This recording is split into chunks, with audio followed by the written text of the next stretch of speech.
विलयन भाग 5। पिछले 4 वीडियो में विलयन के बारे में जो भी जानकारी दी गई है उसके कंटिन्यूएशन में अब विलयनों की विलयता से संदर्भ में अपन बात करने जा रहे हैं। यहाँ ठोस का द्रव में, गैस का द्रव में और द्रव का द्रव में, इन 3 प्रकार के विलयनों का गहराई से अध्ययन आपके सिलेबस में दिया हुआ है। सबसे पहले बात करते हैं विलयता की। जब किसी ठोस को किसी द्रव के संपर्क में लाया जाता है तो वह उसमें घुलना आरंभ करता है। प्रक्रिया लगातार चलती रहती है और एक स्थिति आती है कि कुछ ठोस बॉटम में, पैदे में रह जाता है। इस प्रक्रिया को विलीनीकरण या डिसोल्यूशन कहते हैं। साथ का साथ जो ठोस विलयन में, द्रव में घुले हैं, वे आपस में कोलाइड करते हैं, टकराते हैं और वे वापस बाहर निकलते हैं। इस प्रक्रिया को क्रिस्टलीकरण कहते हैं। अतः घुलने की प्रक्रिया एक प्रकार की उत्क्रमणीय अभिक्रिया की भांति कही जा सकती है, जिसमें एक भाग विलीनीकरण, दूसरा भाग क्रिस्टलीकरण। जब विलीनीकरण और क्रिस्टलीकरण की दर बराबर हो जाती है उस समय वह ठोस जो उस द्रव में उपस्थित है, घुला हुआ है, वह उसकी विलयता कहलाता है। चूंकि घुलने की प्रक्रिया एक सतत प्रक्रिया है, इनमें साम्य स्थापित हो जाता है, अतः जो भी भाग घुला हुआ है वह उस निश्चित ताप पर सदैव निश्चित रहेगा। अतः ऐसे विलयन को अपन संतृप्त विलयन कहते हैं। संतृप्त विलयन में विलय की मात्रा एक निश्चित ताप पर हमेशा निश्चित रहती है, स्थिर रहती है, कांस्टेंट रहती है। यदि किसी विलयन में उसी निश्चित ताप पर अगर आपका और विलय उसमें घोला जा सकता है तो वह असंतृप्त विलयन कहलाता है। ठोस प्लस द्रव बराबर विलयन, यह विलीनीकरण डिसोल्यूशन कहलाती है और यहां से वापस इसमें आना क्रिस्टलीकरण कहलाता है। जब विलय की अधिकतम मात्रा उसमें घुली हुई है तो वह संतृप्त विलयन होगा और यदि उसमें और विलय घोला जा सकता है तो वह असंतृप्त विलयन होगा। अतः ठोसों की द्रव में विलयता को प्रभावित करने वाले कारक क्या क्या हो सकते हैं?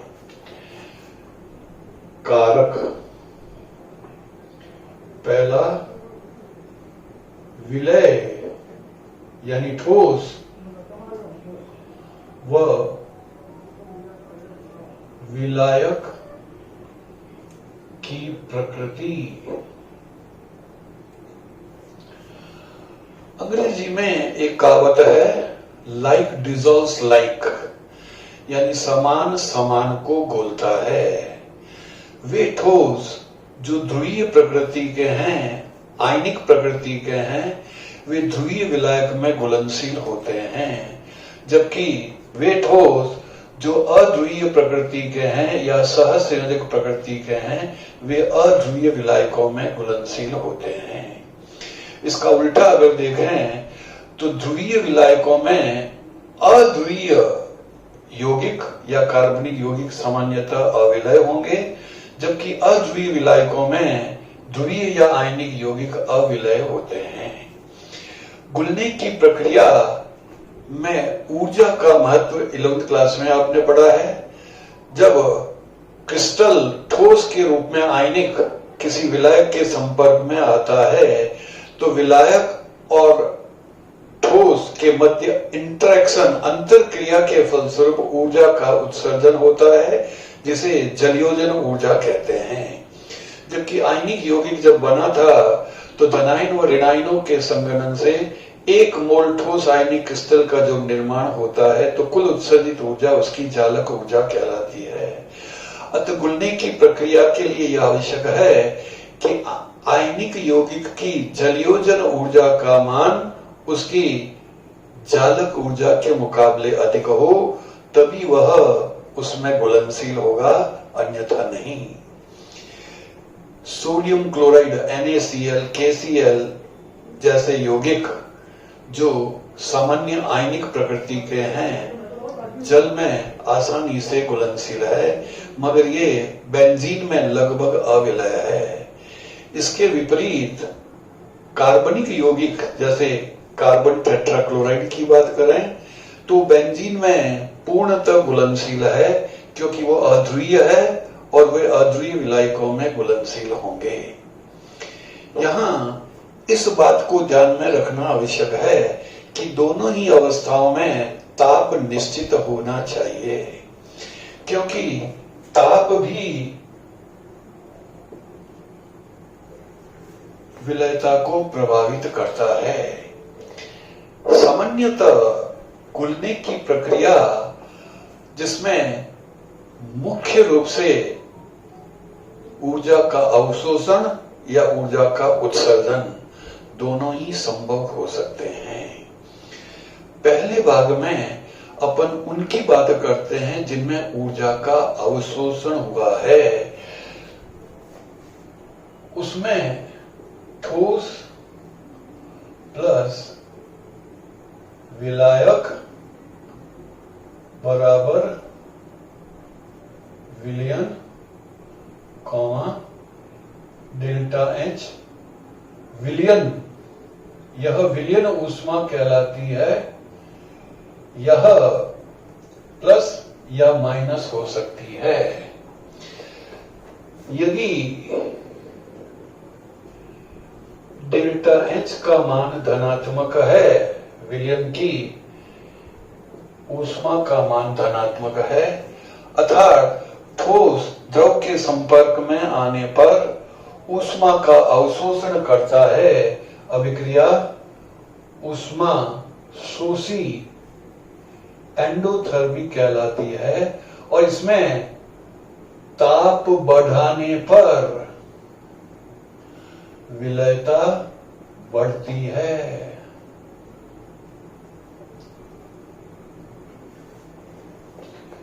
Potassium nitrate KNO3, sodium nitrate NaNO3, Na2SO4, Na2S2O4, sodium thiosulphate, NH4Cl जैसे आयनिक यौगिक द्रव के संपर्क में आने पर ऊष्मा का अवशोषण करते हैं, इसलिए ताप बढ़ाने पर उनकी विलयता में वृद्धि होती है। दूसरे भाग में यदि डेल्टा H विलयन का मान नेगेटिव हो, यानी अभिक्रिया ऊष्माक्षेपी एक्सोथर्मिक हो, अर्थात जब ठोस को द्रव के संपर्क में लाते हैं तो ऊष्मा का उत्सर्जन होता है। इस स्थिति में ताप बढ़ाने पर विलयता घटती है। सोडियम हाइड्रोक्साइड NaOH, KOH जैसे पदार्थों को जब कभी भी जल में घोला जाता है तो ऊष्मा उत्सर्जित होती है, अतः कम ताप पर विलयता अधिक होगी और ताप बढ़ाने पर विलयता सामान्यतः घटती है। ये दो सीधे उदाहरण है जिसमें ताप बढ़ाने पर विलयता बढ़ती है, दूसरे में ताप बढ़ाने पर विलयता घटती है। एक तीसरे प्रकार का उदाहरण ऐसा लेते हैं जिसमें ताप बढ़ाने पर पहले विलयता बढ़ती है, एक निश्चित ताप पर अधिकतम होगी और उसके बाद में ताप बढ़ाने पर विलयता घटती है। ग्लोबल लवण Na2SO4.10H2O सोडियम सल्फेट डेकाहाइड्रेट कहलाता है। जब इसको जल में घोला जाता है तो यह 32.4 डिग्री सेंटीग्रेड, राजस्थान बोर्ड के अनुसार 32.4 है, एनसीईआरटी में 32.8 डिग्री सेंटीग्रेड दिया हुआ है। तो यह विलयन में निर्जल अवस्था में आ जाता है और अब ताप बढ़ाने पर इसकी विलयता घटती है। वह ताप जहां पर विलयता अधिकतम होने के बाद में घटती है उसे ट्रांजिशन टेम्परेचर या संक्रमण ताप कहते हैं। सोडियम सल्फेट डेकाहाइड्रेट का संक्रमण ताप 32.4 डिग्री सेंटीग्रेड है। इसी प्रकार FeSO4.7H2O हरा कसीस जिसे कहते हैं अपन, ग्रीन विट्रियोल, इसमें 7 जल के अणु साथ में हैं। तो प्रारंभ में यह विलयता बढ़ती है और 61.8 डिग्री सेंटीग्रेड ताप पर विलयता घटनी आरंभ हो जाती है, क्योंकि क्रिस्टलीय जल इसमें से पृथक हो जाता है। यह तीसरे प्रकार का उदाहरण हुआ जिसमें पहले विलयता बढ़ती है और फिर विलयता घटती है। इसे एक सिंपल ग्राफ के रूप में निम्न प्रकार प्रदर्शित किया जा सकता है। ठोसों की द्रव में विलयता मुख्यतः 100 ग्राम विलायक में विलय की जितनी मात्रा उपस्थित है वह विलयता कहलाती है निश्चित ताप पर। अभी जो समझाया उन तीनों के ग्राफ इस प्रकार हैं। पहले भाग में जहां अपन कहते हैं डेल्टा एच का मान धनात्मक है, ऊष्मा का अवशोषण होता है। इसमें 100 ग्राम जल में विलयता ताप बढ़ाने के साथ साथ बढ़ती है। NaCl के मुकाबले KCl की ज्यादा है, NH4Cl की ज्यादा है और KNO3 तो उससे भी कम ताप पर ज्यादा घुलन होता जाएगा और इन सब के मुकाबले अधिक ज्यादा होगी। ये स्पष्ट ग्राफ बताता है कि ताप बढ़ाने पर विलयता बढ़ती है, जबकि डेल्टा एच का मान ऋणात्मक होने पर विलयता घटती है। लिथियम सल्फेट की विलयता निश्चित थी, ताप पर निश्चित थी और ताप बढ़ाने के साथ साथ विलयता घटती है। सीरियम सल्फेट Ce2SO4 की विलयता प्रारंभ में ज्यादा थी और ताप बढ़ाने के साथ साथ घटती है। तो तीसरा अनियमित व्यवहार है, उसको अपन यहाँ 2 उदाहरण से जैसे अभी समझाया था वो ग्राफ से समझा रहे हैं। Na2SO4.10H2O ग्लोबल लवण कहलाता है, जो प्रारंभ में ताप बढ़ाने के साथ साथ विलयता बढ़ती है। 31.4 डिग्री सेंटीग्रेड ताप पर वह अधिकतम होती है। 31 नहीं है, 32 है, गलत लिख दिया। 32.4 डिग्री सेंटीग्रेड ताप पर सर्वाधिक है और उसके बाद में ये घटती है। इस ताप को ट्रांजिशन टेम्परेचर कहते हैं। ट्रांजिशन टेम्परेचर, संक्रमण ताप।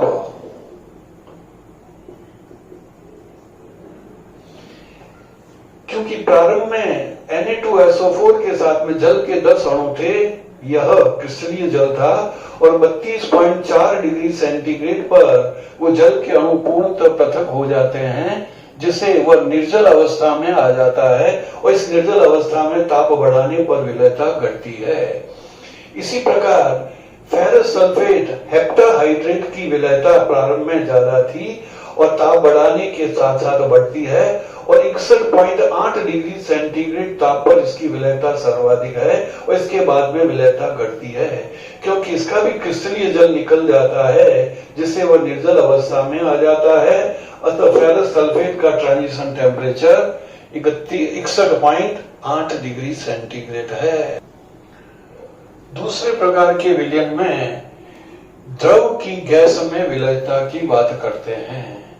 यहां विलायक द्रव है और गैस विलय है। मुख्यतः जल में लगभग सभी गैसें कम या अधिक मात्रा में घुलनशील होती हैं।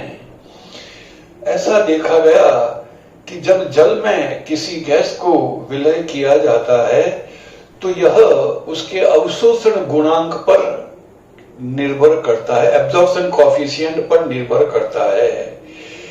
किसी गैस का अवशोषण गुणांक 1 क्यूबिक सेंटीमीटर या 1 मिलीलीटर गैस का 1 क्यूबिक सेंटीमीटर जल में कितना भाग घुला हुआ है उसकी व्याख्या करता है। दूसरे शब्दों में कि किसी गैस के कितने क्यूबिक सेंटीमीटर या मिलीलीटर उसके 1 क्यूबिक सेंटीमीटर जल में उपस्थित है। यहां पर भी द्रव की विलयता को प्रभावित करने वाले कारक, पहला गैस की प्रकृति, दूसरा विलायक की प्रकृति, तीसरा ताप और चौथा दाब, प्रेशर। पहला, नेचर ऑफ गैस।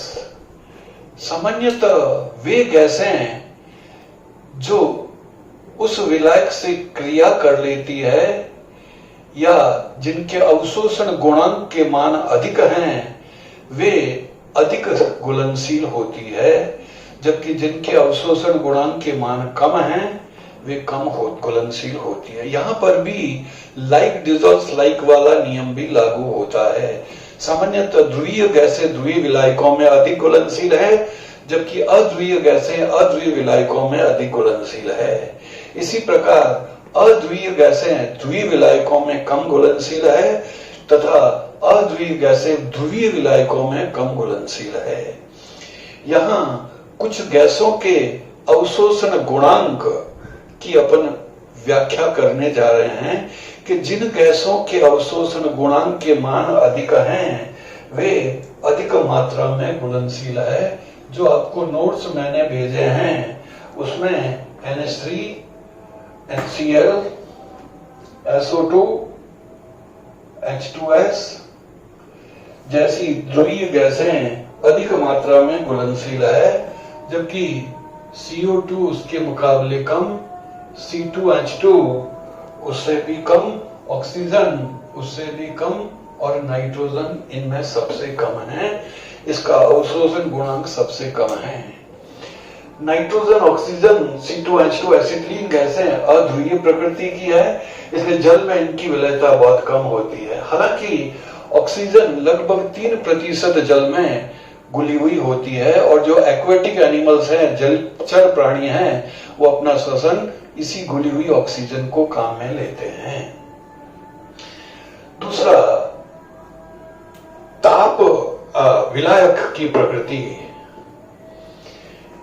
जो ध्रुवीय विलायक है उसमें घुलनशील ज्यादा होगी ध्रुवीय गैसें, और अध्रुवीय गैसें अध्रुवीय विलायकों में अधिक घुलनशील होगी।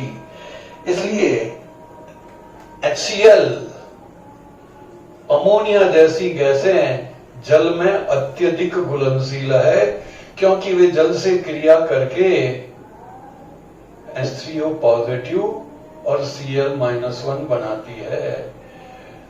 अमोनिया जल से क्रिया करके NH4 पॉजिटिव और OH नेगेटिव बनाती है। इस प्रकार जो जल से क्रिया कर लेती है या जल में आयनित हो जाती है उनकी विलयता अधिक होगी, जबकि हाइड्रोजन, नाइट्रोजन, ऑक्सीजन जैसी गैसों की जल में विलयता कम होगी। इसके विपरीत एसिटिलीन, नाइट्रोजन, हाइड्रोजन आदि गैसें, कार्बन डाइऑक्साइड जो बेंजीन में अधिक मात्रा में घुलनशील होती है। तीसरा, ताप। टेम्परेचर भी गैसों की विलयता को प्रभावित करता है। सामान्यतः जब गैसें किसी विलायक में विलय होती है या जल में विलय होती है तो ऊष्मा का उत्सर्जन होता है, और जब ऊष्मा का उत्सर्जन होता है यानी एक्सोथर्मिक रिएक्शन है, ऊष्माक्षेपी अभिक्रिया है, अतः कम ताप रखने पर विलयता अधिक होगी। ताप बढ़ाने पर अणुओं की काइनेटिक एनर्जी, गतिक ऊर्जा के मान में वृद्धि होती है और घुली हुई गैसें बाहर निकलती है। इसके विपरीत ताप कम करने पर उनकी विलयता में वृद्धि होती है। अपवाद केवल हाइड्रोजन व हीलियम गैस का है, जो जल में घुलने पर ऊष्मा का अवशोषण करती है, अतः ताप बढ़ाने पर हाइड्रोजन व हीलियम की विलयता बढ़ती है। यह ताप का प्रभाव है। गैसों की द्रव में विलयता पे 3 कारक को पढ़ने के बाद में चौथा दाब की बात कर रहे हैं, जो हेनरी के नियम से समझाया गया है। विलियम हेनरी नामक वैज्ञानिक ने गैसों की द्रव में विलयता को समझाने के संदर्भ में एक हेनरी का नियम दिया, एक नियम दिया जिसे हेनरी का नियम कहते हैं। इस नियम के अनुसार किसी विलायक के इकाई आयतन में किसी गैस की मात्रा जो उसमें घुली है और वह गैस उसके साथ साम्य पर दाब डाली हुई है, तो वह उसके दाब के समानुपाती होती है। M is directly proportional to P या M is equal to constant KH into P।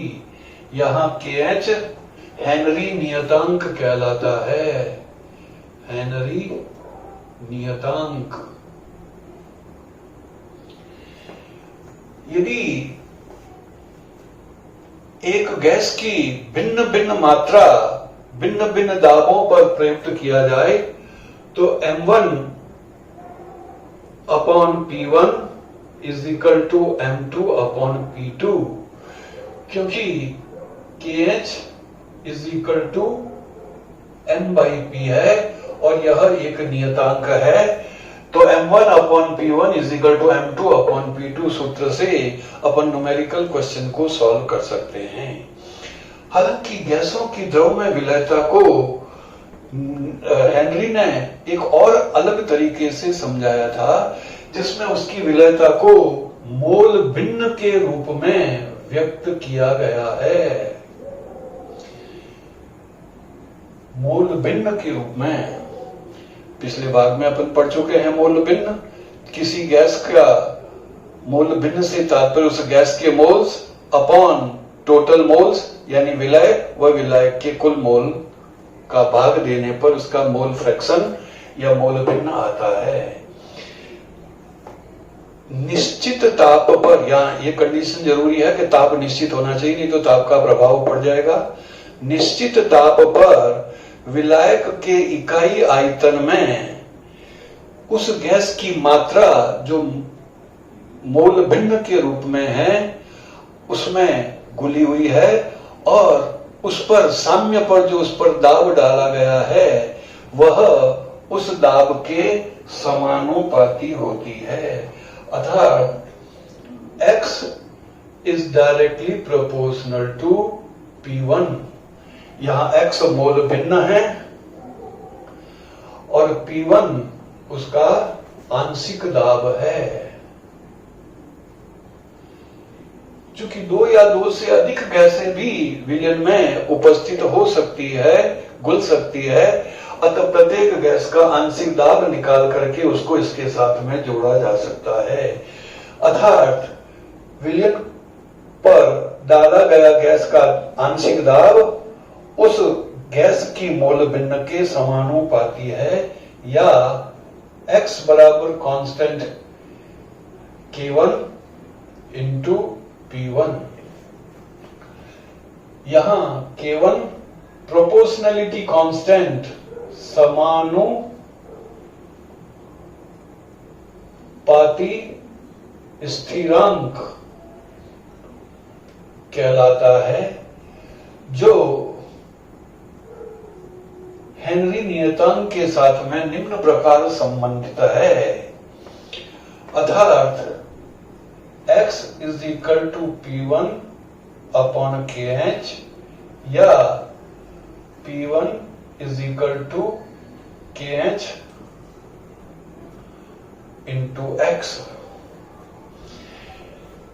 चूंकि x मोल भिन्न है तो इस सूत्र से अपन दाब दिया हुआ हो तो केंच ज्ञात कर सकते हैं, अगर उसकी मोल भिन्न पता हो।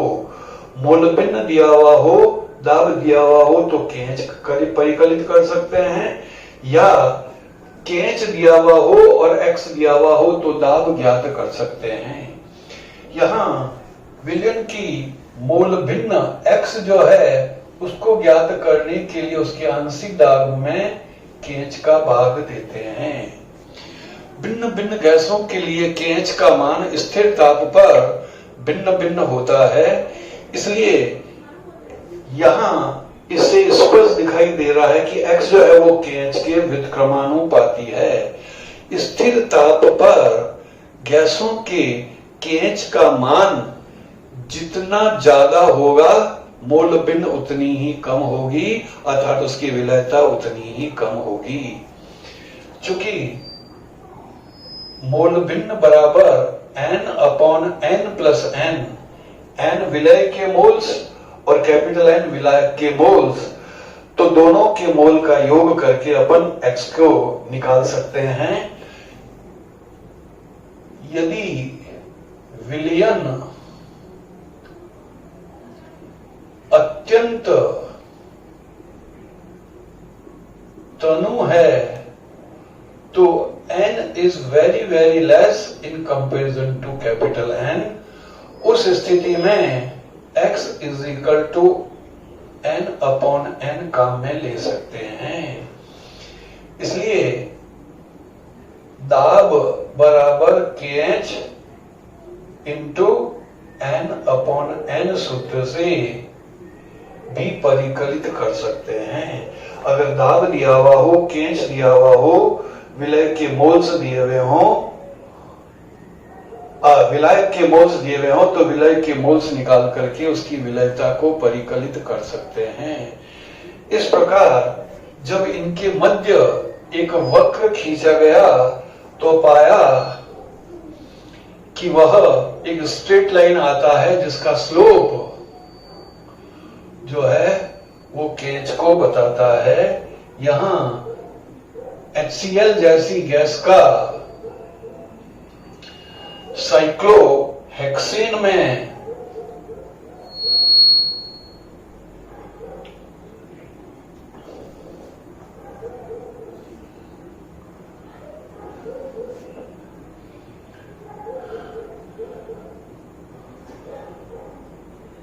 मोल भिन्न को दाब के साथ में कोरिलेट किया गया है और यह स्ट्रेट लाइन कर्व आता है। ये इस बात को बताता है कि ताप बढ़ाने पर, ताप स्थिर रखने पर, दाब बढ़ाने पर विलयता बढ़ती है। आदर्श गैस समीकरण 11वीं क्लास में पढ़ी है और उसको लागू किया जाए तो ऐसा लगता है कि दाब का आयतन से, ताप से जो संबंध है PV is equal to nRT, उसमें दाब का प्रभाव न के बराबर है। दूसरे शब्दों में गैस का आयतन नियत है, निश्चित है। PV is equal to nRT या V is equal to n/p RT। यहाँ n गैस के ग्रामों में n बराबर गैस के मोल्स हैं, गैस के मोल्स,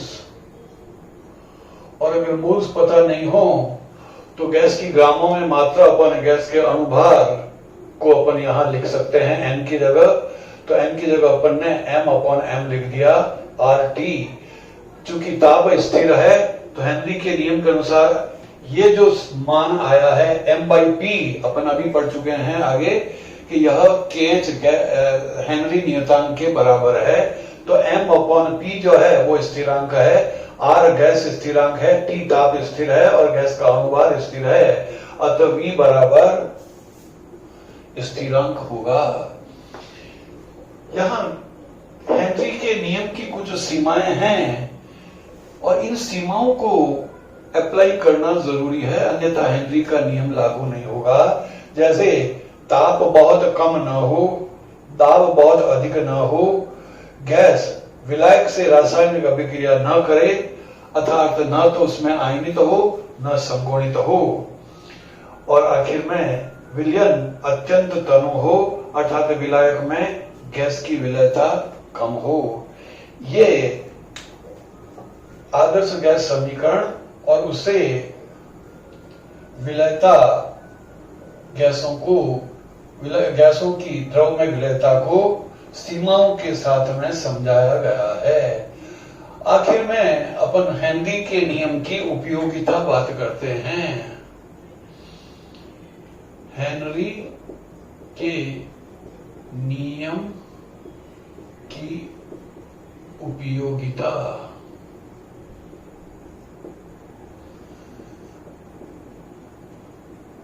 एनोक्सिया एक बीमारी है। सामान्यतः जो पहाड़ों पर या ऊंचाई पर रहने वाले प्राणी हैं, जहां ऑक्सीजन की कमी होती है, वहां उनके रक्त में ऑक्सीजन की मात्रा कम होने के कारण उनके सोचने की क्षमता कम हो जाती है। इसलिए वे या तो कुबड़े होते हैं और फिर सोचने की क्षमता कम होती है। इस बीमारी को एनोक्सिया कहते हैं। दूसरा, स्कूबा डाइवर्स, गोताखोर। जो गोताखोर समुद्र में काफी गहराई तक नीचे की ओर जाते हैं तो ऊपर पानी का दाब बहुत ज्यादा हो जाता है, जिससे जो गैस श्वसन में वो मास्क गैस सिलेंडर अपने साथ ले जाते हैं, अगर केवल उसमें वायु भरी हुई हो तो वायु में जो नाइट्रोजन है वो शिराओं में बबल के रूप में निकलनी शुरू हो जाती है, क्योंकि विलयता उसकी ज्यादा है। तो जैसे ही बाहर आएंगे दाब कम होगा तो विलयता कम होगी, तो बबल के रूप में आएंगे, जिससे ये जोड़ में जबरदस्त दर्द होता है। इसे बैंड्स कहते हैं।